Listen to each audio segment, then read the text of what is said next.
Welcome to Electrified. It's your host, Dylan Loomis. First up today, in an Australian first, over 1,700 community housing tenants are being invited to Tesla's virtual power plant, which previously was only accessible to public housing residents. This partnership with Tesla is with Unity Housing, one of the state's largest community housing providers, and this will be the first time that this virtual power plant is being opened to low to moderate income tenants in community housing. Tesla will install batteries and/or solar panels to the homes of these eligible tenants, and they can generate and store green energy, returning excess to the grid at no cost to the tenant. These Unity Housing tenants could save up to $562 per year. So Tesla's VPP in Australia continues to grow, and whoever said that solar and battery backup are just for rich folks are not clued into what's really happening. Along those lines, the Tesla Energy account on X said Powerwall 3 is now available in both Germany and the UK. The government of British Columbia in Canada has now changed its EV rebate program, so now most Tesla models do not qualify. The first change to the program, now SUVs and station wagons are being moved from the larger vehicle category to the car category. The other important change is the price cap for cars is being dropped from $55,000 down to $50,000. These rebates were good for up to $4,000, and these changes will take effect by the time you're hearing this video. However, there will be a 30-day period for grandfathering some in. If you can take delivery by July 17th and you meet the criteria, you may still qualify. A representative said with EV sales increasing and currently at record levels, we're making these changes given available program funding and to ensure rebates are targeted to vehicles for middle-income families. In response to these changes, Tesla has already dropped the price of the entry-level Model 3 to get it below that $50,000 cap by $10. But as it stands now, the rest of the vehicles, including all Model Y variants, do not qualify, again because the limit for even Model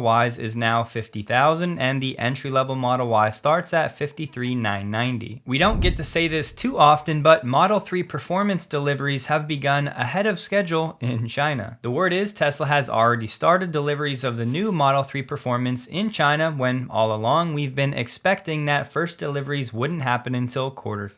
We also got the Tesla China weekly insurance number. It came in at 11,700. Comparing that to the same week in Q1, that number was 12,300. So quarter over quarter through the first 11 weeks, Tesla is up 11.7%. However, week 11 of Q2 last year came in at 14,500, so year over year, Tesla China is down 8.4%. Of this weekly number, 2,400 were Model 3 and 9,300 were Model Y. Looking at the last 2 weeks for Q2 last year, it was a high number averaging around 17,000 per week. And then the last 2 weeks of Q1 averaged out to about 15,450 per week. Thus, it looks like Tesla China's Q2 will be slightly up quarter over quarter, but still will be down year over year. We got the 2024 Cars.com American Made Index. They really don't share much of their methodology, but the 5 main factors they consider: the locations of final assembly, percentage of US and Canadian parts, countries of origin for all available engines, countries of origin for all available transmissions, and the US manufacturing workforce. Taking home the #1 most American made car was Tesla's Model Y, followed by the Honda Passport, VW's ID4, the Model S, and the Honda Odyssey round out the top 5. Tesla's Model X is in 9th, and Tesla's new Model 3 has dropped down to number 21. Ford's F-150 Lightning is down at number 56. The Cadillac Lyriq is at 71. And believe it or not, rounding out the list of full EVs is the Mercedes EQE down at 98. That's correct, only 7 out of the top 100 are fully electric, and 4 of those are made by Tesla. Which makes posts like this from Joe Biden's account on X even more frustrating, as he said the future of electric vehicles will be made in America by union workers, when in reality, the Cadillac Optic, built in Mexico. Chevy Equinox, built in Mexico. Chevy Blazer, built in Mexico. Ford's Mach-E, built in Mexico. So you get the picture. Cars.com said, though Teslas no longer hold a vice grip at the top of the order thanks in part to changes in this year's workforce calculations, it's worth noting the Model X has the same overall US and Canadian parts content as it did for 2023, and the Model S has 5% more. Only the Model 3 saw a drop in overall parts content percentage. Even so, the Model 3 features a variant with 75% US and Canadian parts content, a requirement of the original American-made index only one other vehicle managed for 2024. There are a lot of people out there saying that Tesla is the only automaker in which 100% of the vehicles it makes in the US are sold in the US. Technically, that's not true because for a majority of last year, Tesla was exporting the Model S and X from Fremont to China. And unless something has changed that I'm not aware of, they still are. But what I found most interesting was this. A Cars.com survey found that 56% of vehicle shoppers were willing to pay more for a vehicle if it created more US jobs. Of that group, 58% said they were willing to pay at least an extra 10%. Given all of the American jobs Tesla has created, I think they should be advertising that very heavily. If you're wondering why the Cybertruck and Rivian vehicles are not on the list, it's thanks to the American Automobile Labeling Act, which says vehicles cannot be over 8,500 pounds. And specifically, the gross vehicle weight rating, which for the Tesla Cybertruck is 8,800 and up. As Tesla leads the auto industry toward more connected vehicles, this may be one of the most slept on stories. You have a car that is connected with the outside world. Any of those connections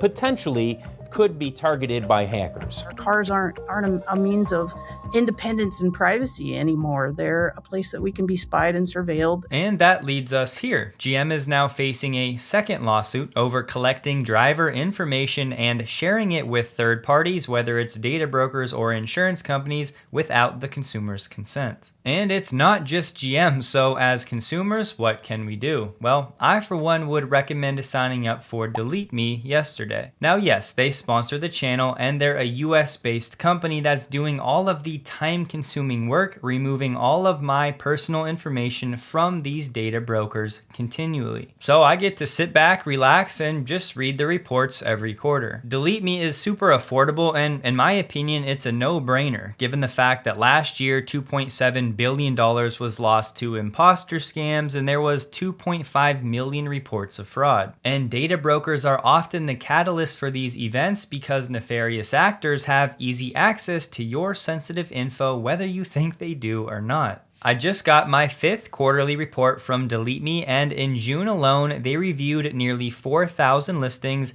removing my information from 40 of those, saving me over 50 hours of time. And I would add, the avoidance of all of the headaches of making all of these phone calls is absolutely priceless. You can always see the status of each individual data broker and your information, whether that removal is in progress or actually complete. Plus, new data brokers pop up all the time, so Delete Me continually scans for those new ones to ensure your data is removed. So if you'd like to get your family's privacy back and support a US-based company doing what I think is important work, you can head to joindeleteme.com/electrified and use my code electrified to get 20% off. The link is below. Here we have a weekly report from Auto Forecast Solutions. They're now predicting that the Tesla Roadster won't start production at Fremont until January 2027, which is certainly news because most of us are expecting the Roadster sometime in 2025. At the end of February this year, Elon said production design is complete and the unveil will be the end of the year, aiming to ship next year. It is tough to put too much stock in Elon's timeline, and I'm not putting all of my eggs in an Auto Forecast Solutions prediction, so I'll split the difference and hope for 2026. So if you were eagerly awaiting Tesla to begin production of the Roadster in the first half of next year, I would certainly be tempering those expectations. We're not going to dive into this one, but just so everybody is aware, there is another new lawsuit against Elon and Tesla. This time we have shareholders complaining that Elon has been diverting resources and attention away from Tesla and to xAI, a competitor. I've already laid out my arguments for why I do not believe xAI is a competitor to Tesla, Tesla, and I've also said that Tesla will benefit from advancements at XAI. And what did we talk about right when Elon's 2018 comp plan was actually rescinded? That was going to open the door for many more lawsuits against Tesla and the board because of that supposed lack of board independence. Unfortunately, as predicted, that has come to fruition. I'll have this lawsuit linked below if you're interested. As Chuck pointed out, as part of the Foundation Series package for the Cybertruck, owners are supposed to have Powershare and FSD. Well, so far, Cybertruck owners do not have FSD and most don't have access to Powershare yet. Good news though, Wes, a Cybertruck engineer, has confirmed on X that the OTA update for the Cybertruck when it comes to a better charging curve is still coming later this quarter. I would point out that this quarter only has about 2 weeks remaining. He also said the range extender is still on track for those who really need it. But some Cybertruck owners like Techie Danny do actually have Powershare installed and it's up and running, although it is still a beta. So what we're installing here is the new Powershare gateway. The way this will work is we're going to install a 100 amp breaker at the main panel. That is going to supply our gateway. What this gateway does is when the power goes out, there's an automatic switch in here that is going to disengage and allow the truck to power everything downstream from this. That way no power flows back out onto the utility side if they're working on the grid out there, nobody gets hurt. So everything behind this will get backed up. The next thing my guys are going to do in here is we're going to come out of here, we're going to install your backup loads panel. So everything that we're going to bring out of the main panel for the loads we're going to back up is going to get relocated into the new panel. That way, anything that we leave in the main, it will not be energized if in the case of a power outage, but everything we relocate would be.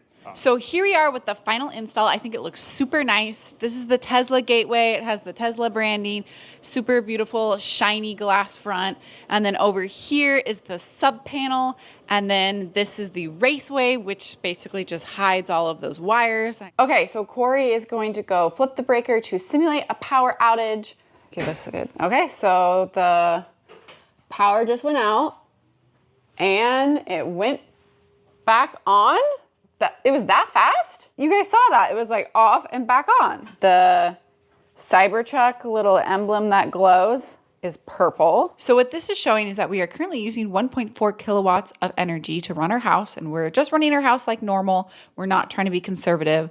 And so with our current state of charge at 78% and our lower limit set to 20%, that gives us 58% to play with and will allow us to power the house for about a day. Pretty cool early beginnings, and it's always in the back of my mind wondering if Tesla will ever bring this to the rest of the fleet. In another survey from McKinsey, they found 30% of global EV buyers said that lack of support for smartphone integration is a deal breaker. Think Apple CarPlay and Android Auto. The only reason I'm sharing this is to say I think most consumers don't actually know what they really want. Example, if I didn't know anything about Tesla's native software, I may have ended up in that group saying it would be a deal breaker for me too. In my opinion, just another reason to get more butts in seats. According to Reuters, Elon told employees that Tesla is working on a stock-based compensation plan for high-performing employees. In an email, Elon said over the next few weeks, Tesla will be doing a comprehensive review to provide stock option grants for exceptional performance. Of the two people that reviewed this email, one was in China and one was in the US. The email said there will also be an ongoing program to award spot option grants for anyone who does something outstanding for the company. Thanks for everything you're doing to make Tesla successful. You may remember that late last year, Tesla had decided to skip its yearly merit-based stock compensation. Now Tesla is bringing that program back with a new twist. It just makes sense as Elon is clearly motivated by performance, so he would want his employees to be as well. I saw some people talking about Warren Buffett selling a bit of BYD. Listen, he only sold $40 million.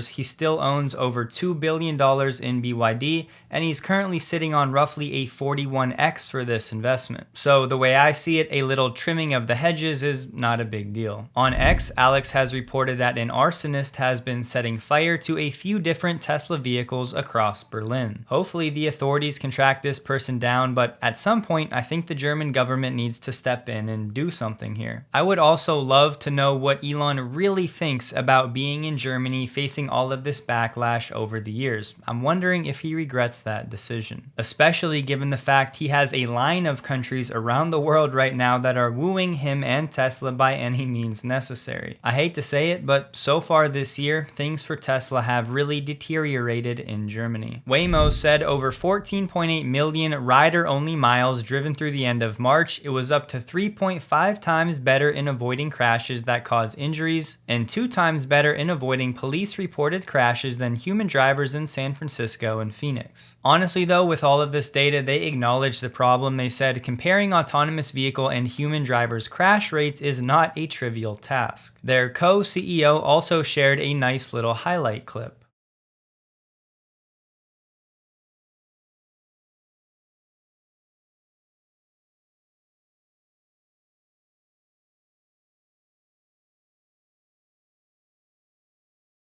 Also, if you see Waymo talking about RO, that's just rider only. Toyota just held its annual meeting, and oh boy does this sound familiar. Shareholders were criticizing Toyota at the meeting. They slammed Toyota for its ongoing safety testing and certification scandal. They grilled the board about its oversight and even accused the chairman of spending too much time on motorsports as his personal hobby. There was also a proxy advisor campaign that questioned Toyota's leadership, the board's independence, and the company's environmental policies. 2 prominent proxy groups, Glass Lewis and ISS, recommended voting against reappointing Toyota to the board. Glass Lewis faulted Toyota for overseeing a board it calls insufficiently independent. The California Public Employees Retirement System voted against every company executive nominated for reappointment to the board. Apparently, there's a group of shareholders these days that doesn't want CEOs to have any hobbies at all. And I don't follow Toyota closely enough to know if that's actually a problem, but I do know that these scandals certainly are. We've been talking about it for months. This is where it was going to end up, and now it's finally happened. Fisker has officially filed for bankruptcy. Well, Tesla is a really different company to Fisker. I mean, Tesla is a hardcore technology company, and we do really serious engineering. In the case of Fisker, it's was headed by Henrik Fisker, and he's a designer, so he's good at sort of the styling of the cars, but he thinks it's all about styling, and it's not.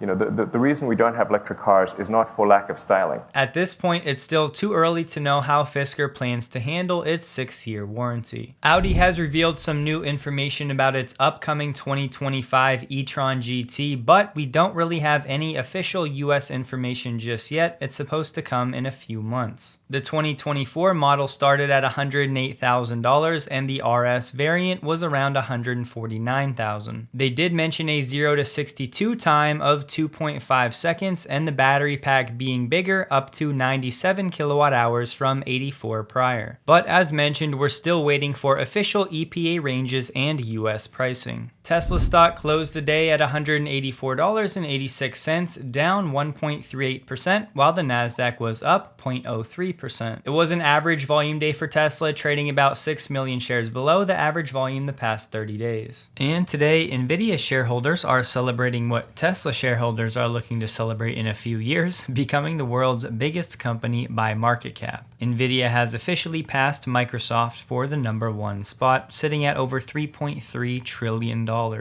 Also, if you'd like to support Tesla's letter to the court and Amy's objection to the lawyer's $6 billion fee in that Elon comp plan case, Alexandra has set up a quick survey for anybody who has voted, so if you want to take a few seconds and fill this out, it would be very helpful. The link is below. The form says the ratification is now effective and the undersigned shareholders want it to stand. We approved it now twice and it should not be canceled again. We want Tesla to be run by its board and executives, not by a courtroom. We further support the objection brought forward by retail shareholder Amy to limit the plaintiff's attorney's fees. Sign me up. Don't forget to check out Delete Me, linked below. Hope you guys have a wonderful day. Please like the video if you did. You can find me on X, linked below. And a huge thank you to all of my Patreon supporters.